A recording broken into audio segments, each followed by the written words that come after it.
पनोली गुजरात म्हणून एक थरारक व्हिडिओ सोशल मीडियावर चांगलाच व्हायरल होतो आहे। येथे एका चोराने मोबाईल चोरीचा प्रयत्न केला आणि तो प्रयत्नात यशस्वीही झाला, पण ज्याचा मोबाईल होता तो आपला मोबाईल वाचवण्याच्या नादात आपल्या जीवाशी गेलेला आहे। मित्रांनो, या चोराला याच्याशी काही लेणे देणे नाही आहे आणि त्याने कशा प्रकारे चोरी केलेली आहे त्याचा ती CCTV कॅमेऱ्यात कैद झालेली असून तिचा व्हिडिओ आता सोशल मीडियावर व्हायरल झालेला आहे। पनोली गुजरात येथील रेल्वे स्टेशनवरती आपण बघू शकता, एक रेल्वे प्रवाशांनी भरलेली थांबलेली आहे। एक माणूस बाकड्यावरती आपल्याला बसलेला दिसतोय। तो शांतपणे आपल्या शिकारीच्या शोधात आहे। रेल्वे जशी धकते तसा तो दबा धरून आणि नजर लावून सण बसलेला असतो।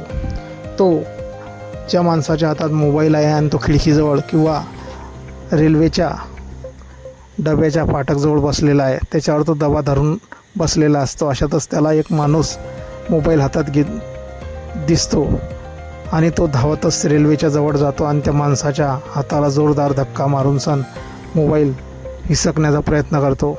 तो माणूसही आपल्या हातातील मोबाईल सोडत नाही। अशा चढाओढमध्ये तो माणूस मोबाईलसुद्धा ताणला जातो आणि तो पहिले मोबाईल खाली पडतो आणि तो माणूसही आपला मोबाईल वाचवण्याच्या प्रयत्नात प्लॅटफॉर्मवर पडतो आणि प्लॅटफॉर्मवरच्या स्पीडवरून तो खाली प्लॅटफॉर्म आणि रेल्वेच्या दरीमध्ये कोसळून रेल्वे ट्रॅकवरती पडतो आणि भरधाव रेल्वेच्या चाकाखाली येतो।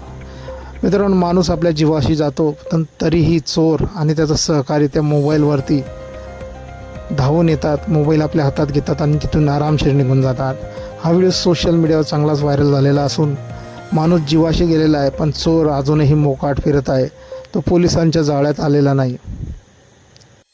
हा व्हिडिओ सोशल मीडियावर चांगलाच व्हायरल झालेला असून लोकांच्या भरभरून प्रतिक्रिया या व्हिडिओवरती येत आहेत। कोणी म्हणत आहे या चोराच्या एका चोरीमुळे एका माणसाचा, निष्पाप माणसाचा